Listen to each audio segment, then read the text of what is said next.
Hello, Steeler Nation, and welcome to your Steeler Nation podcast, part of the DK Pittsburgh Sports Podcast Network and sponsored by Total Sports Enterprises. Later in the show, we'll be talking with Shawne Merriman, the great linebacker of the San Diego Chargers, giving his take on the game this week and talking about his MMA league, Lights Out Extreme Fighting. But first, I'm going to talk about how tired I am of ties. And I'm not talking about wearing a tie on a special occasion. Don't mind that. Even learned how to tie a bow tie thanks to YouTube. Wore that to a couple weddings. But in professional football, we're at a point now where there should be no such thing as ties. And in my opinion, the NFL has the single worst overtime rules in all of professional sports. Why? Because they're arbitrary. You go to overtime. What happens? Oh, you score first, you win. Unless it's a field goal. Then the other team gets the ball. And then they get a chance to score again. Unless it's a safety. And then the game's over. Or a touchdown and the game's over. It's like they don't even know the rules, or they tried to extend the rules to extend overtime. While at the same time, the competition committee decided to shrink the overtime period from 15 minutes to 10 minutes. So now you're increasing the amount of possessions in overtime while shrinking the amount of time you're playing it, which means statistically, you're going to end up with more ties. And that is exactly what we have now in the NFL. Statistically, we have more ties now than we did with the 15-minute overtime, than we did with sudden death overtime. Add more ties. And that's not what anybody wants. Nobody wants to kiss their sister. I don't care how hot she is. Nobody wants to kiss their sister. And that's what ties are. Kissing your sister. Don't want it. You know what I want? Wins. Wins. Make it easy. Make it done. I mean, the NCAA, FBS had it down perfectly. Perfectly. Ball on the 25-yard line, go and score. Gorgeous. It was the best overtime rules in all of football that I'd seen until they turned it this year into overtime shootout like they have for soccer and they have for hockey.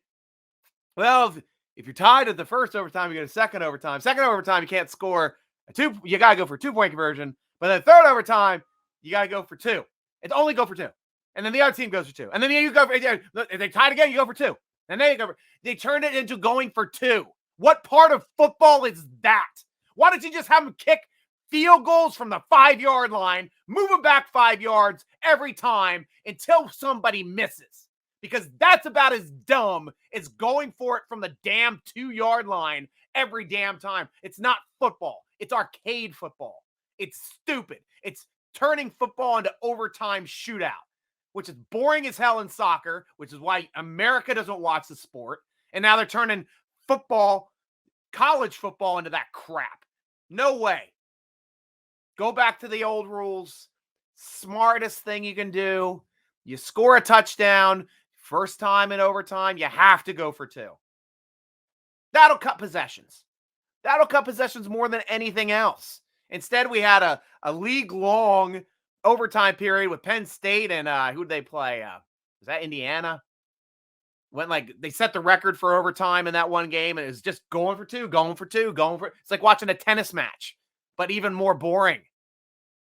Stupid, man. But come on, pro rules. Go from the 25 or even the 30. Doesn't matter. But if you score a touchdown, you have to go for 2. Every time. Bam. Done. Field goals are fine. It limits possessions. It increases stats for your fantasy team. How about your quarterback getting to throw an extra touchdown? How about your receiver or your running back getting extra touchdowns, or your kicker getting extra kicks? Win, win, win, win, win for everybody. Win for one of the teams playing in overtime. I sure as hell tell you that. Other than this tie crap, I'm done with it. Done with ties. NFL, fix your ship, fix your product, get on board. Competition committee, and that's the problem. The problem with overtime was they didn't just completely gut it and restart it. They built rules on top of old rules. Old rules. So first you had sudden death. And then you're like, well, we still kind of have sudden death, but what if the other team gets a field goal? I think the other team should get it because Manning can't advance in the playoffs. Manning can't advance. Favre can't advance in the playoffs. We got to change the rule. The other team can get it after a field goal. Give it to the other team. Wait, overtime's too long. They're playing too long. Drop it to 10 minutes. 10 minutes. Stupid. Holy crap. I'm done with it. Off of ties. Congratulations for not losing the game, Steelers. Still got that tie break in the hip pocket for our tie breaks for the end of the season, for making playoffs. Fingers crossed, but there's no dominant team in the league this year, guys. Zero. This is a week where we had Arizona get smacked by Carolina? We had Tampa Bay get beat down by Washington, the team without a name. Road to Washington, played a team with no name. They kicked Bob butts out the stadium. That's what happened. I just made that up, just off the top of my head. I didn't even write that one down. That's what you get on the show. Bad music. But that's it. I mean, it's a crazy league. You had Jets ended up beating somebody a couple weeks ago. Buffalo ended up Buffalo. Yeah, it beat Buffalo. I mean, it's all upside down. There's no dominant team. There's not a single dominant team. Every team's meh, which means any team is still in it. Steelers are still in it. Half game back. Everybody's between 6 and 4 wins in our division. It's going to come down to beating the teams in your division. You sweep the Ravens, you win the division. You sweep your last 2 games, you win the next 4 divisional games, you win the division. That's it. That's 4 extra wins. That's 10 wins. And you can't tell me a 10-win team with a tie doesn't take that division. I'd put money on it today. 10-win team takes the AFC North. Bank on it. Because everybody's falling apart. Ravens have a terrible defense. Cleveland's falling apart. They're firing people as soon as they lose to the Steelers. Oh, we're going to the Super Bowl. Let's play the Steelers and beat them down. No.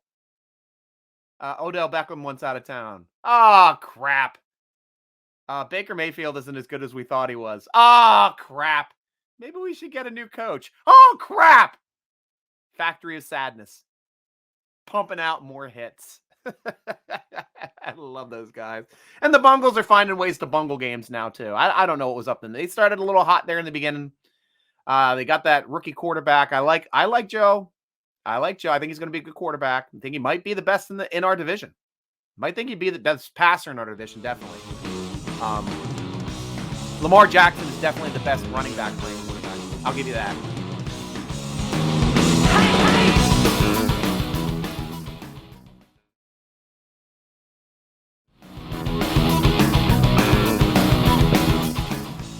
And now, Steeler Nation, I am happy to introduce the great linebacker from the then San Diego Chargers, Shawne Merriman. Shawne, how are you doing, my friend? And I've hit the wrong button, and now you're there. How are you doing, Shawne? I'm doing well. How about yourself? Doing great, man. I can't complain. I'm really blessed to have you on the show today. I know a lot of I'm a huge football fan in general. I was a huge fan of yourself as well because I love defense. I love hard-hitting linebackers, and you followed in the footsteps there of Junior Seau over in San Diego. Yeah, man. It's funny. I obviously growing up there in Maryland, back where I'm from, we had a bunch of Steelers fans and stuff like that in the area. So I had a family and friends that were Steelers fans growing up, and they were actually hoping that I would get drafted there. Especially since you're a 3-4 guy. And Joey Porter's right. one of my favorite players to watch, and I was hoping that one day I was got a chance to play with him. But it's been great. And I live in Maryland currently. I'm up in Mount Airy. I saw you at University of Maryland when you came up through. I know you grew up in the DC area. How is it like? Are you back here in this time at all in nowadays, or you stay out in the West now? No. I just had my 19th annual winter coat drive at the University of Maryland basketball game last Thursday. Awesome. Yes, it was one of these things I started, growing up in Prince George's County, Maryland. Yeah. We had lost our home, and we lived in shelters and we were homeless for some time. And then I ended up going to live with my high school coach. Yeah. And so my sophomore year in Maryland, I said, I want to go and start this coat drive, just thinking that we would get maybe 100, 200 coats. Yeah. We got 2,500 coats the first time out, and now 19 years later, over 30,000 coats. So it's just been really a cool thing, and seeing everybody there, and I realized how old my ass is now because when people started coming to this thing, they were like 18, 19 years old. Now they got teenage kids. So I'm like, this is kind of crazy. Right. But hey, you're still looking young. You're taking care of yourself, and I wanted to ask you just a couple quick questions too about your time in with the Chargers, because you were playing for a coach there that was the mentor of Bill Cowher, and that was Marty Schottenheimer. Of course, that was what you got into. I know he was a big 3-4 coach as well. What was it like playing under Marty Schottenheimer? It was great. I actually met Coach Cowher through Marty. Nice. We went to dinner and we sat down, and I told him that I was sitting at the table with two of my favorite coaches, obviously with that that mentality. So for me as a player, it was like living in player heaven. You got two coaches with that same type of mentality there. I even look before a couple years ago. I was trying to go at Coach Cowher to come and coach the Chargers. I reached out. Hell yeah, I reached out to him. But it was great because Marty was so much of he's so much more than the coach. Yeah. When you played for him, you really knew he cared about you, right? It wasn't just about playing football. Yeah. And he just he was tough as he wanted to be, but then he'll kind of back off and hug you and then kick you in the ass. So he was just one of those coaches, and it was great playing for him. Oh, that's great. Was it any different than playing for Norv Turner when he took over? Yeah, I think the mentality was definitely different. Okay. Norv was a little bit more laid back, offensive minded. Yeah. If the offense was having a great day in practice, it was a great practice. If defense was having a great day, it was a terrible practice. The practice, it's just different personalities. But as far as being an offensive minded genius, I don't think I've ever been around anybody like Coach Turner. I would put him up there with some of the greats when it comes to offensive mind. And it seems like San Diego, the Chargers, LA now has always had great offensive talent, great quarterbacks. You started off with Drew Brees. You ended up with Philip Rivers in your time there with the Chargers. How is it like playing against those two quarterbacks in practice, and how are they, what makes them each great and what makes them different? I was fortunate, right? So when you come in, I was at the time, I think one of the youngest, if not the youngest drafted player in the NFL ever. Wow. And so I'm kind of coming in there. I might not even been 21 yet or just turned 21. Yeah. And you don't realize how good you got it when you walk in the locker room when Drew Brees is your starting quarterback and Philip Rivers is the backup. Right. You're like, how can you even, these are two potential Hall of Fame, Drew Brees for sure. And then, in my opinion, Philip should be in there as well. I agree. Yeah. When you start to look at it. But, you just realize how fortunate, along with LT, Lorenzo, I just walked into a bunch of great players and great guys that, you kind of pinch yourself looking back at it now. And was it tough going up in practice then against guys like LT, against Gates, Sproles as well? Very dynamic. Oh man, practices sometimes were harder than the games because we had so many great players and we're all competitive as hell. Like everybody wanted to be the best at what they did. Yeah. And so and I'm going against Marcus McNeil every day at tackle. I mean, it was in Gates. You gotta now you gotta run with him down a seam route or something like that, or cover the flats, hoping that he don't catch a 7 behind you. It just, like I said, man, it was every day was a war, and we challenged each other. But one thing that I can say that how we were, I would say that the players still ran the team. We all held each other accountable. Yeah. If somebody was slacking, loafing, not doing what they're supposed to do, LT was going to get on you, and Phil was going to get on you. Lorenzo Neal, Donnie Edwards, Randall Godfrey. Somebody was getting on you, right? And I think that's what made us great during that time period. So during your time playing football, do you have any stories about being in Pittsburgh or playing the Pittsburgh Steelers that you'd love to share with us? Yeah, man. Actually my rookie year. And I believe I match myself up against any running back in the National Football League. I can take any one of them. And it was my welcome to the NFL moment when I was going against Bettis my rookie year, Jerome. Yeah. And I never seen nothing like that. I never felt anything like that too. I was dragged a few yards.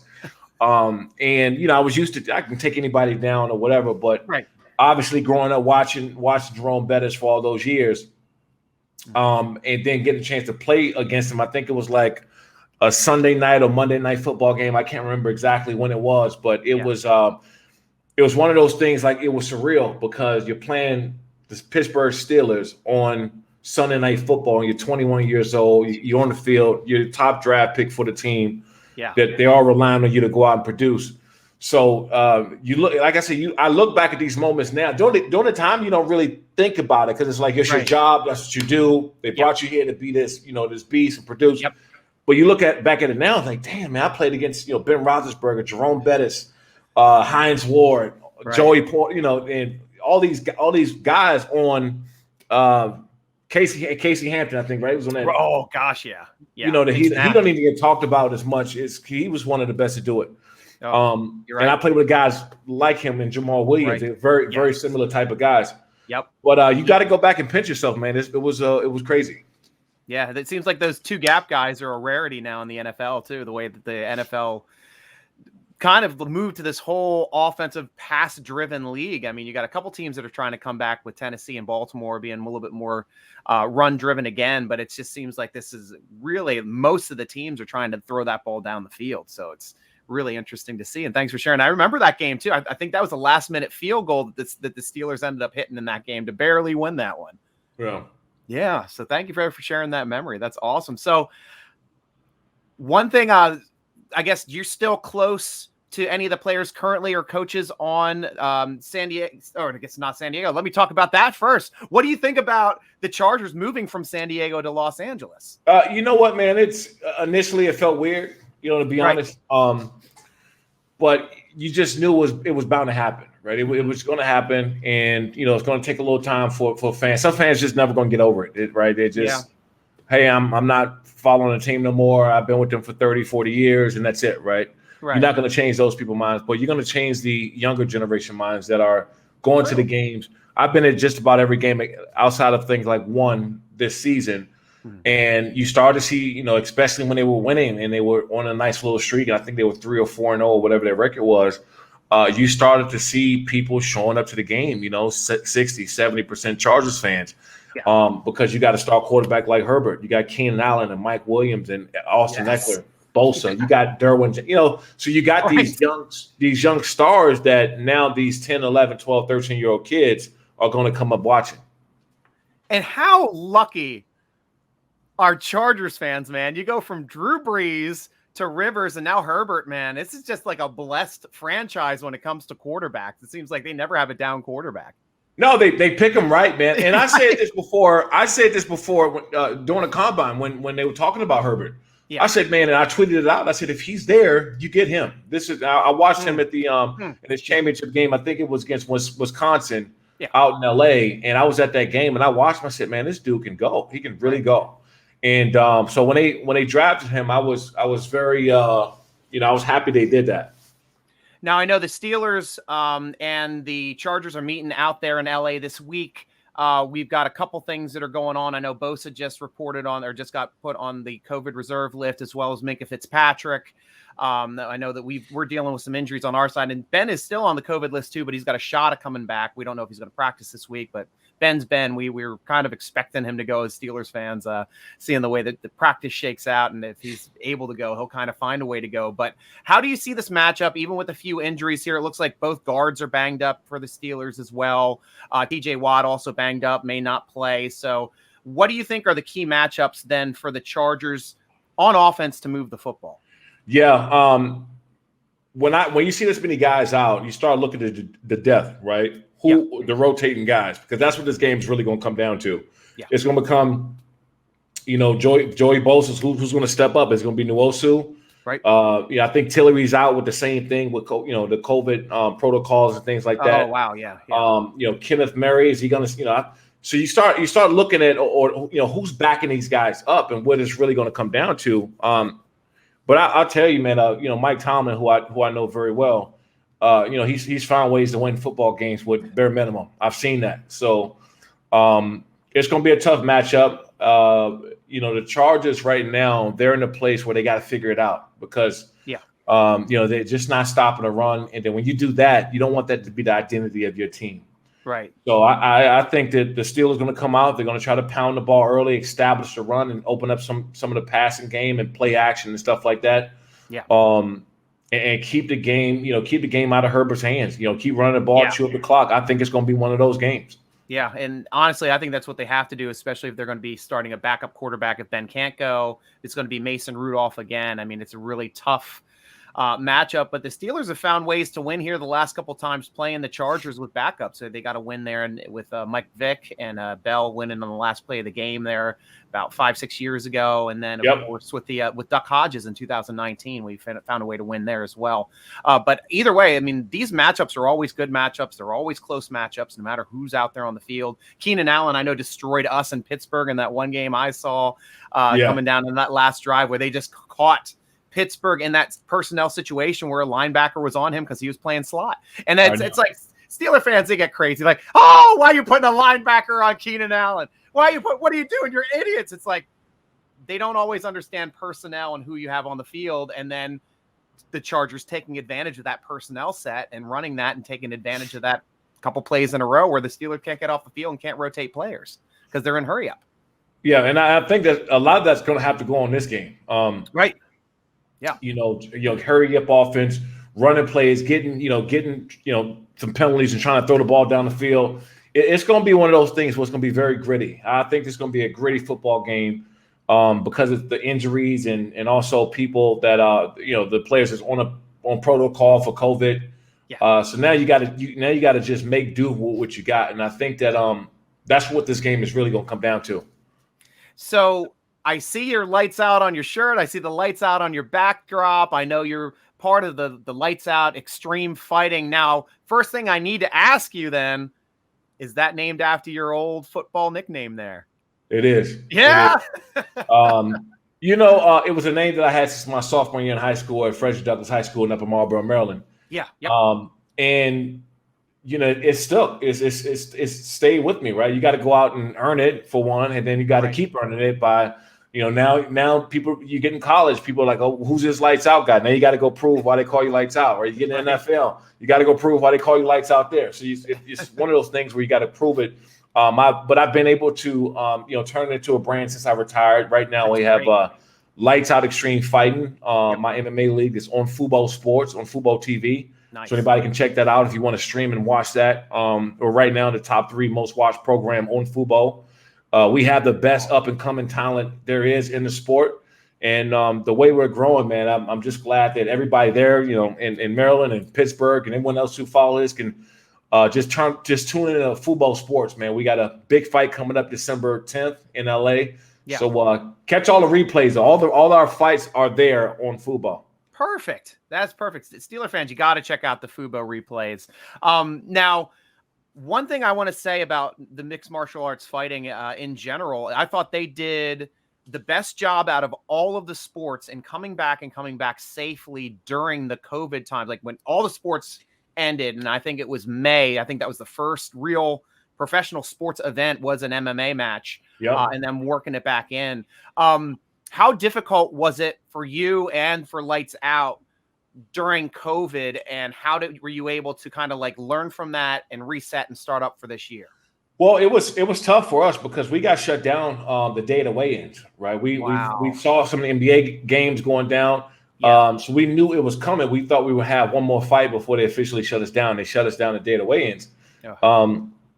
But, I give the UFC and Dana and those guys credit because they pushed through. They found a way. it was like at a point where they were like the only thing on TV, right? I think like college football was stopped and everything, and they were like, "No, we're doing this, and then, we're going to follow the protocols and do it safely." And that's really at the end of the day, because you want everybody protected, right? You don't want the fighters getting sick or anybody in their corner or their team or anything like that getting sick. So if you do it, appropriately, then it should be fine. And it was. I mean, it really was. What it gave a lot of people. I'm sitting around like I just want to see some fighting, and they provided me with that. Us, I think, with that short period of time that we had nothing on with fighting. Yeah, and then for your league for Lights Out, is this more of like a compliment to UFC? Are you developing fighters for UFC, or are you directly see yourself as a direct competition to the UFC? No, I don't think we're competition for UFC at all. I think that UFC probably look at us as obviously a fast up and coming league that got some great up and coming talent. Yeah. We probably can lose 2 or 3 fighters a month to UFC, probably more than likely, or around that number. And it's cool because we're giving a lot of fighters opportunities that normally wouldn't have opportunities. As big and as great as UFC is, they can't get everybody on. It's just it is what it is. So we give these up and coming guys a shot to get on the map. And you as a professional athlete now, do you see an advantage of bringing in maybe former professional athletes into Lights Out to try their hands at full-on fighting? Yeah, we got a couple guys right now. Chris McCain, who's a former Charger, he played for the Colts, and I think the Saints in Miami at one point, defensive end, and he's a 3-0 amateur. And this guy is, if he keeps at it, I really do believe he can be a world champion. But there's going to be a ton of guys. I get. When guys are retired or they're in the process of retiring, I tell everybody, at bare minimum, you should pick up some kind of discipline, right? Whether it's boxing, Muay Thai, jiu-jitsu, grappling, whatever that thing is, I think you should pick it up, because for us, leaving the game and not having anything to compete in anymore and keep us like normal, like we have an edge about us that we need to go and use it somewhere else. Even myself, I mean, I came this morning, I was trained with some MMA guys, and And, for me, it's just a point of staying in shape and staying disciplined. But I tell every former guy, we got some guys that's transitioning into Lights Out right now, and we're going to announce here in the next 30 to 60 days. Awesome. It's really going to ring some bells.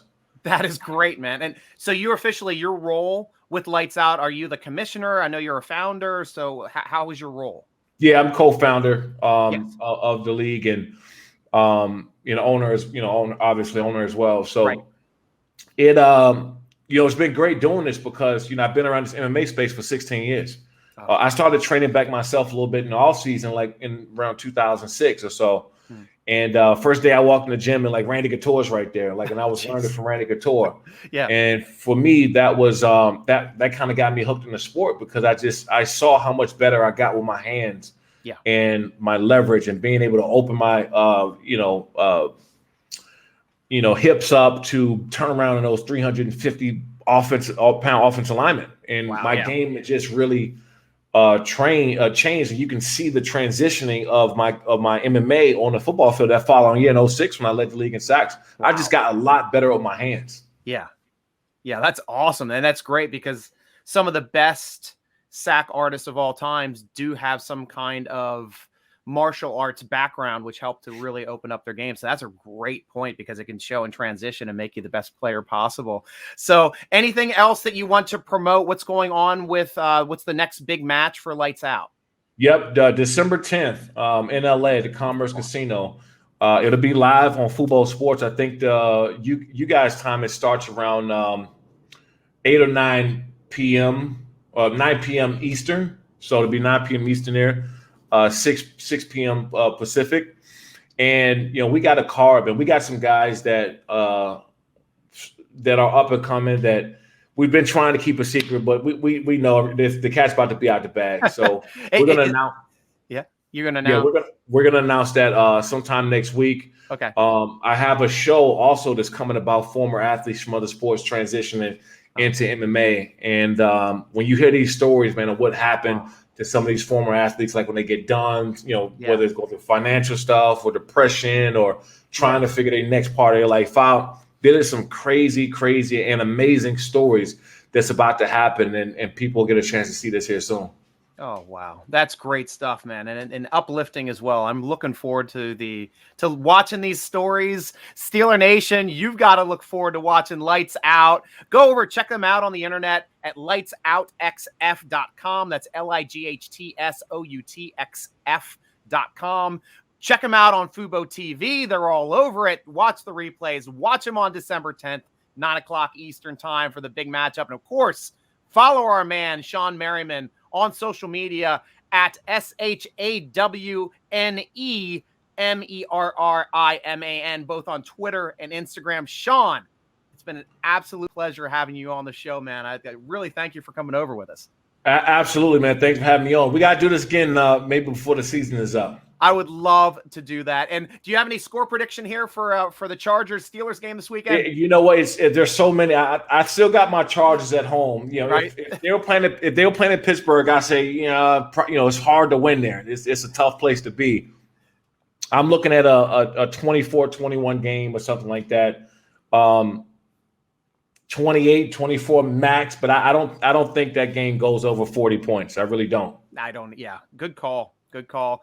Steeler fans, Steeler Nation, we got Lights Out here. Shawne Merriman. Shawne, again, thank you for being on the show. We hope to have you back soon, man. Thanks a lot, man. I appreciate it. Anytime.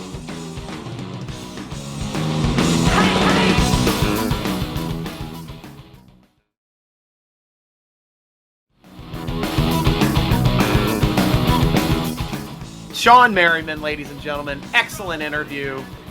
This is great. I mean, we're Steeler Nation, yet we still get people from all around the league, all different teams. This is great. I mean, new friend of the show was Shawne Merriman. Of course, we got Joe Thomas over there with the Bengals as well. But this is just great. I love speaking with new people. And the last thing I want to touch base on is really going into depth about the injury situation right now. I mean, I know this is airing a couple days after we got to record this, but Chase Claypool at least returned to practice. I'm optimistic that he can at least get back onto the field this week because we need him. Joe Hayden, Trey Turner, kind of up in the air. I'm not anticipating Dotson playing. I'm optimistic that Ben Roethlisberger will play. He'll clear COVID this week. TJ Watt, I know I saw a video of him trying to open up his hips there on Wednesday. He did not look like he's going to be ready to play this week. He just looks like he's trying to keep loose, keep active, but I don't think he's going to be in game shape this week. I'm never going to count TJ Watt out because the mindset of a Watt is if you can walk, you can play. He might try to play. Minkah Fitzpatrick, is he going to come off with COVID? I think that he'd have a chance, to tell you the truth, unless he's unvaccinated. Why do I say that? Stryker, what do you mean he's unvaccinated? Monday, he gets diagnosed for COVID. They automatically rule him out of the game for 7 days after. The only time you automatically get ruled out of the game is if you're unvaccinated because you have a 10-day mandatory window where you cannot participate. How do I know for sure if he's going to be unvaccinated or not? When does he return to practice? Does he return to practice next Friday? If he did, he was unvaccinated. Cost us a game. Because if he's not vaccinated, or if he is vaccinated and he doesn't have symptoms, all he has to do is clear 2 tests in a 24-hour period. 48 hours symptom-free. If he has symptoms, he has to be symptom-free for 48 hours, and within that 48 hours window, 2 negative tests. Should still be able to do that if he's vaccinated. Should still have a chance. You don't automatically rule him out in that situation. So I think that's a little fishy on that part. That's why also Ben definitely is vaccinated, because they would have ruled him out for both games immediately like they did with Joe Hayden last year before we got the vaccines. He got COVID right before we played the Browns to end the season, and then he was out for the next game too, which sucked because he had to serve the 10-day mandatory. Ben doesn't have to.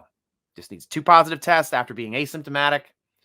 And once he's asymptomatic for 48 hours, and with those 2 tests, he's playing. Bank on it. I bank on Ben playing this week. On the San Diego Chargers. Damn it! Stop moving your teams, LA. California. Keep your teams in one place.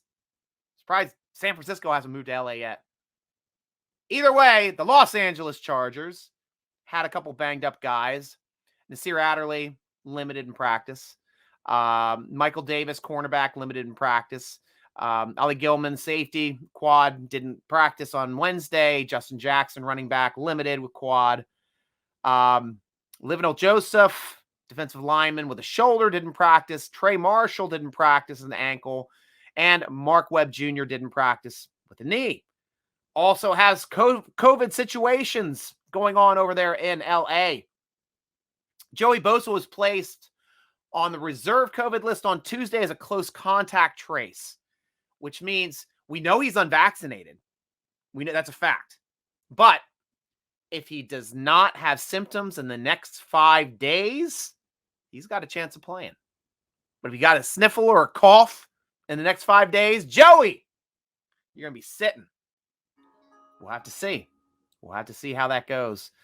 And that's with just the COVID protocols. We know defensive lineman Jari Tillery looks like he is going to be out after testing positive. So he's probably going to be out. Staley said, Deuce Staley, right? Or Ronnie Staley? I want to think it's Deuce Staley. No, it's Ronnie. Brandon Staley. I'm sorry. I keep thinking it's the sweatpants model. No, he's on the other team. But yeah, Brandon Staley stated they're both feeling well. Adding the defensive lineman Christian Covington will also be added to the reserve COVID-19 list. So they're starting to get some people knocked out there too. They got some injuries up and down the ball. They had a tough time with the Minnesota Vikings. We had a tough time with the Detroit Lions. I like our chances better if we have Ben on the field. I do. Ride or die with Ben. Last year for 7. Seventh heaven for number 7. Let's go, Ben. That's what I want to see.